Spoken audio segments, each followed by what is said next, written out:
So many questions. One answer. Yeah.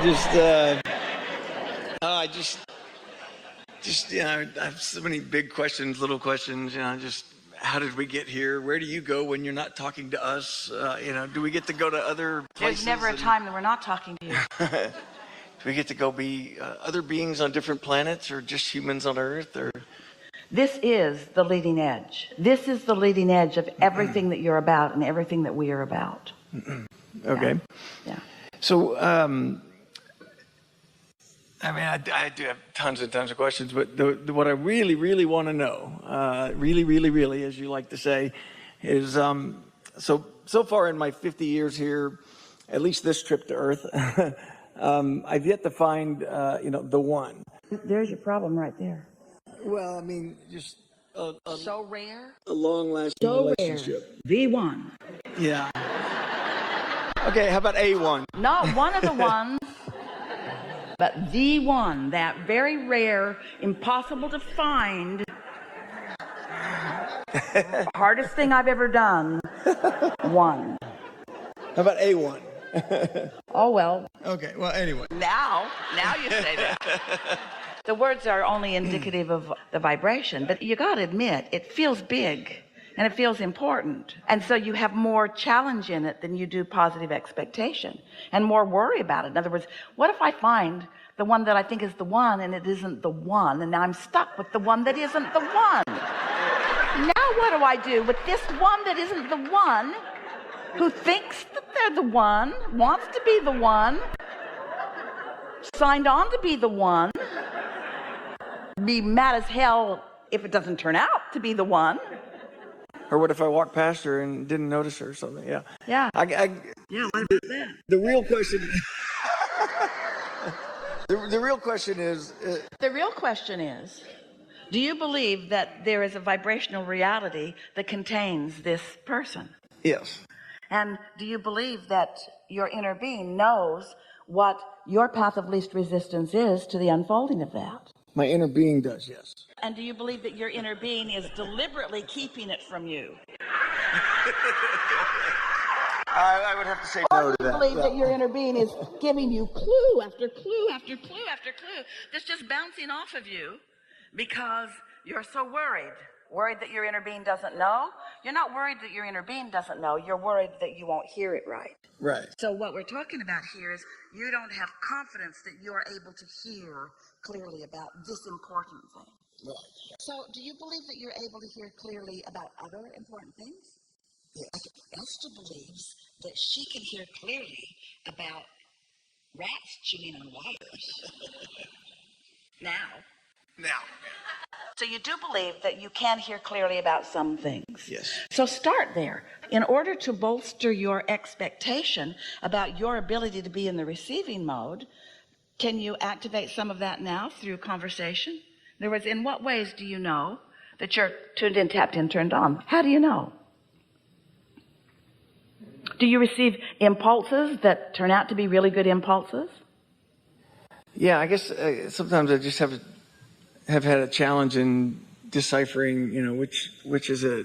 Well, that's always the way. Wouldn't all of you say that? I believe that my inner being exists, and I believe that there are messages. And so this is the reason that our way of explaining it to you is evolving over time, because these are the things that we wanted you to come back into awareness of. Some things that you had sort of forgotten or replaced with other things that were not accurate. So this is the way we began. You create your own reality, and people liked it and didn't like it. You sort of freaked out when you realized that. And then we began explaining about law of attraction, and that you get what you think about whether you want it or not. That by thinking thoughts, you create vibrational atmosphere that makes you conducive to the receiving of things like that. In fact, today, we want to say something to you that you have probably not heard us say before, because we have not said it in this context.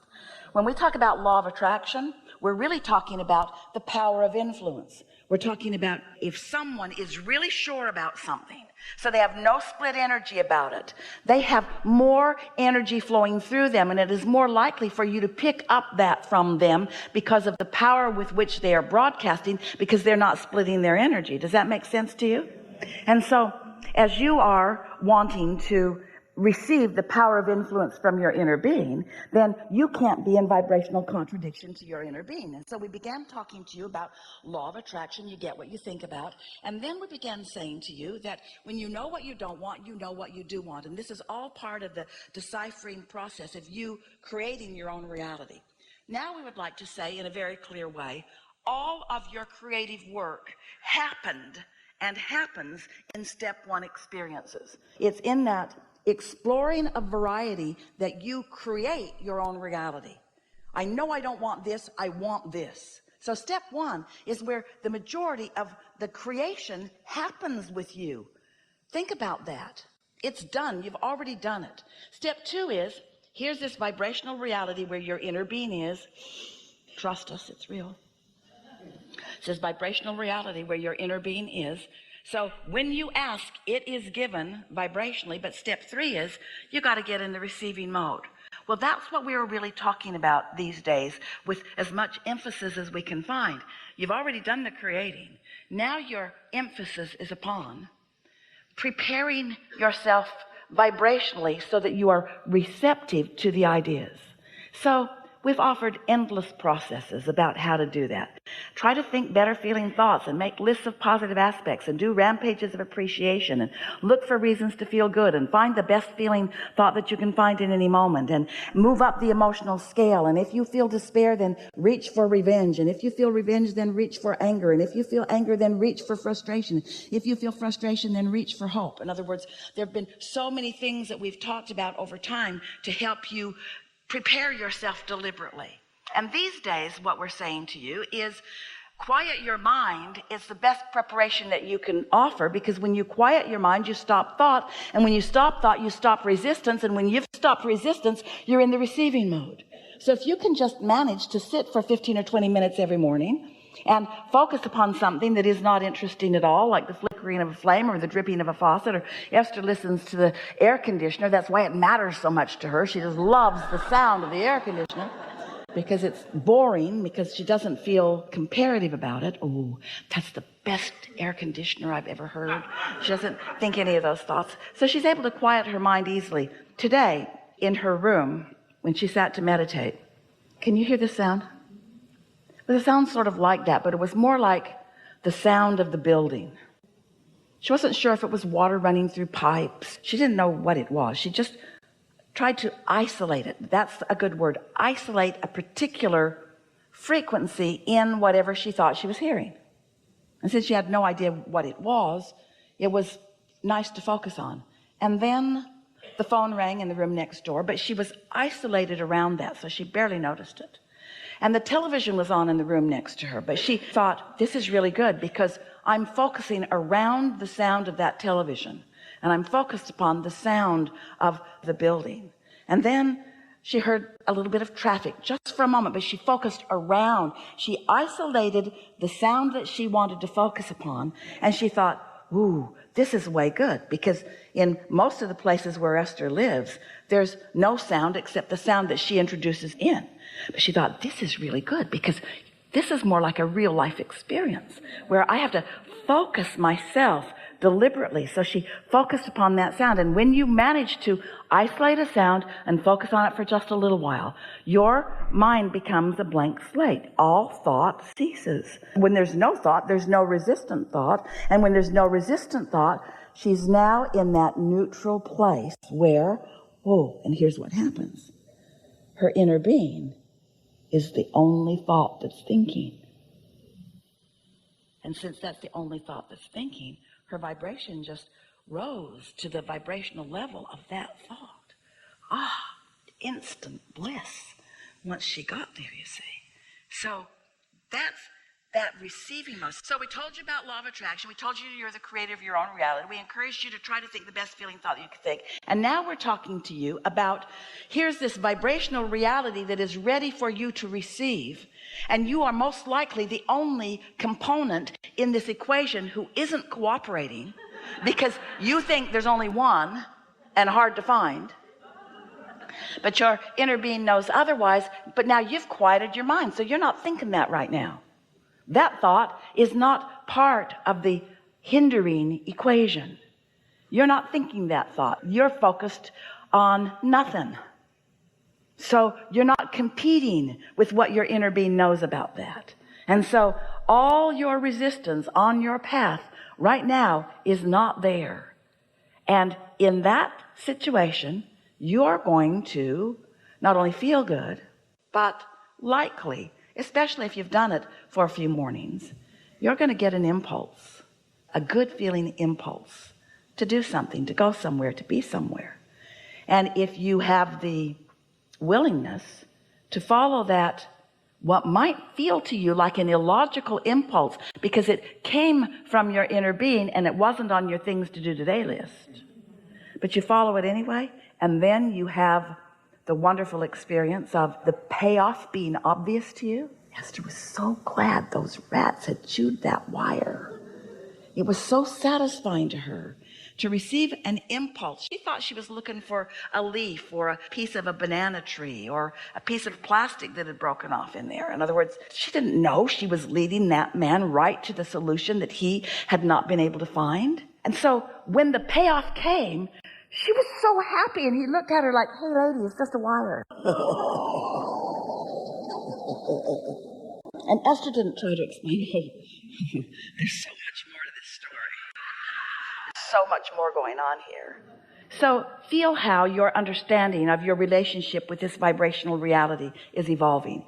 Feel how you are now focused with us right here on you preparing your petri dish to be as receptive as you can be for the step 3 part of the equation, because you already did the work in step 1, and source already did the work in step 2. Source and law of attraction have already rounded up all the cooperative components, and what you want is all queued up, ready for you to receive. But if you say, what if I miss this person? You've been saying this in very poetic ways for years. What if I go to the dock and my ship has already come and I've missed it? And we say, there's another one and another one and another one and another one and another one and another one and another one and another one and another one and another one. You cannot possibly be in the resistant mode forever, because you will croak. We just don't think you should have to croak to get into the receiving mode. We think you are capable of quieting your mind and letting yourself receive impulses that will lead you along the way. And isn't it fun once something that you want has happened? Don't you like telling the story of how it happened? Oh, I was over there. I don't even know what I was doing there. I just had an urge to be there. And I just looked up and there was somebody over there. And I thought, wow. Who's that over there? And they were looking at me thinking, wow, who's that? Well, that's a really great story, isn't it? In other words, but you all have these stories. Esther's got her most recent story about the rats. You have all of these rendezvous experiences that, and here's the point that we're really wanting to make with you. So here we're offering the laws of the universe as they are, and ways for you to accomplish your readiness, to benefit by your knowledge of these laws, so that you can consistently be in a satisfying right place at the right time. Timing and law of attraction, this is what creation is. Timing, and timing is about impulse. Timing is about responding to the impulse in a timely way. And if you haven't practiced responding to impulses in timely ways, then you're probably missing out on a whole lot of things. But you must be doing something right, because hardly any of you are getting run over by trucks. You are receiving your impulses and you are doing very well. But you could tune it up. You could do it in a more effective way. And you could begin to enjoy the satisfaction of trusting that you know when you're tuned in and when you're not. So you come to a gathering like this and we tell you like it is. We tell you about the laws of the universe, and we explain to you everything that you or anyone would ever need to know about deliberate living of life, about living happily ever after, about fulfilling your reason for being here, which is satisfying creating. And we know that when you are caught up in our influential spell, that this makes sense to you. We can feel you coming right along. Esther marvels at how ready you are to hear what we're ready to tell you when we tell you. You are such a responsive group, so ready to know and knowing. And then, until you have quieted your mind and known you've done it, until you have stopped your resistance and felt the ease in your body of that.